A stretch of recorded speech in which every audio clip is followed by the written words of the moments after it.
Hello అండి, అందరూ ఎలా ఉన్నారు? ఈరోజు మరో రెసిపీతో మీ ముందుకు వచ్చేసాను. రెసిపీ నేమ్ ఏంటంటే రవ్వ హల్వా.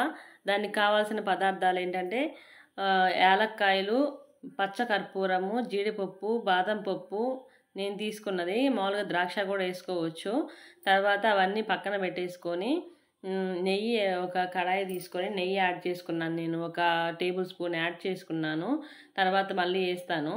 అది కొంచెం హీట్ అయిన తర్వాత జీడిపప్పు ఫస్ట్ యాడ్ చేసుకోవాలి. తర్వాత బాదం పప్పు కొంచెం అవి మిక్స్ కొంచెం ఫ్రై అయిన తర్వాత మీ దగ్గర కానీ కిస్మిస్ కానీ ఉంటే అవి కూడా యాడ్ చేసుకోవచ్చు. నా దగ్గర లేవు టయానికి, సో వీటితోనే అడ్జస్ట్ చేస్తున్నాను.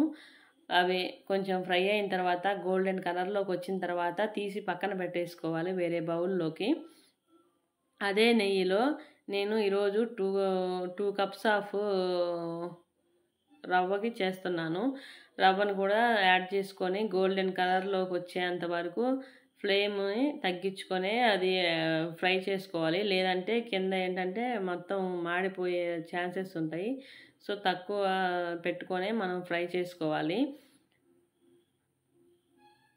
ఫ్రై చేసుకున్న తర్వాత పక్కన అదే టైంలో వేరే పొయ్యి మీద మనము ఒక కడాయిని పెట్టేసుకొని అందులో పాలు, నీళ్ళు ఎంత కావాలో అంత, అంటే నేనేంటంటే 2 కప్పులు రవ్వకి 5 కప్పులు వాటర్, పాలు 2 మిక్స్ చేస్తున్నాను. 2 కప్పులు పాలు తీసుకున్నాను, 3 కప్పుల నీళ్ళు తీసుకున్నాను. మొత్తం 5 కప్స్ అనమాట.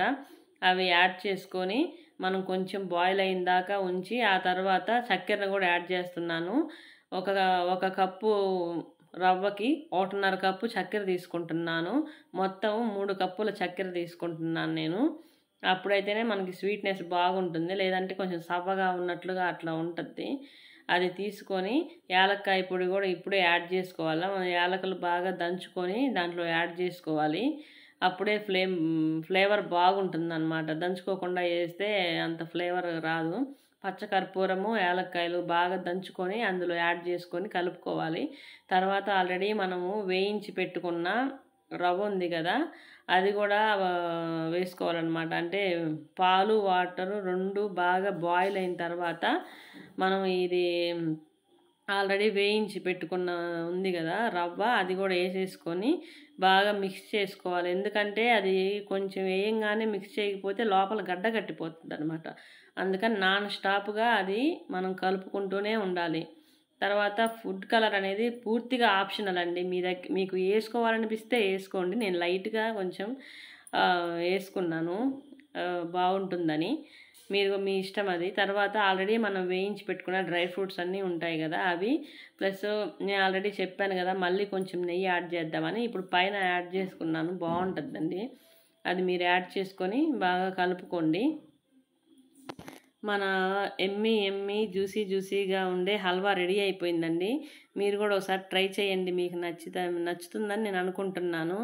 ప్లీజ్ అండి, please subscribe and share, like అండి. మన ఛానల్ని చూడండి తప్పనిసరిగా. చూడండి ఎంత ఎమ్మీగా ఉందో.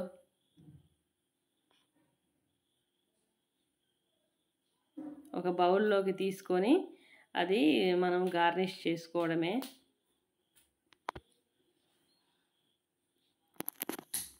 మన ఎమ్మి రవ్వ హల్వా రెడీ అయిపోయింది.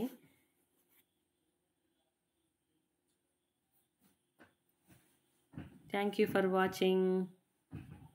Bye bye.